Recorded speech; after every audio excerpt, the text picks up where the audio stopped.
প্রিয় ভোটার, আপনি এই দেশের মানুষ, আপনি এই দেশের শক্তি, আপনার অধিকার আছে, আপনার স্বাধীনতা আছে।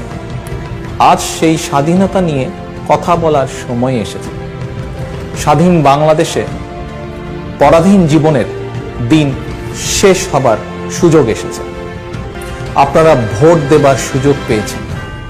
এই ভোট অন্যায়, অবিচার, অত্যাচারের জবাব।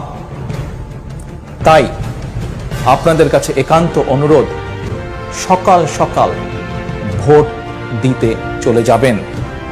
শুধু একা গেলে চলবে না, ঐক্যবদ্ধভাবে সবাইকে সাথে নিয়ে যাবেন। আপনার পরিবারের যে সকল সদস্য ভোটার, তাদেরকে সঙ্গে নেবেন।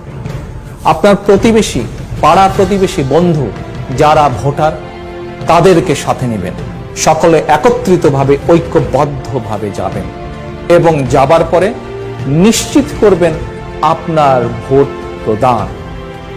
প্রিয় ভোটারবৃন্দ, শুধু ভোট দিলেই চলবে না। এবার গত এক মাসে সারা দেশে কি হয়েছে, গত 10 বছরে সারা দেশে কি হয়েছে আপনি দেখেছেন। সারাদিন ভোট কেন্দ্রকে পাহারা দিতে হবে। ভোট যেমন একটি মূল্যবান আমানত, আপনার ভোট কেন্দ্র হচ্ছে মূল্যবান আমানত। অবশ্যই ভোটের ফলাফল না নিয়ে ভোট কেন্দ্র ত্যাগ করবেন না। একটি দিন কষ্ট করে ভোট কেন্দ্র পাহারা দিন। ইনশাআল্লাহ বিএনপি আপনাদেরকে 5 বছর পাহারা দেবে।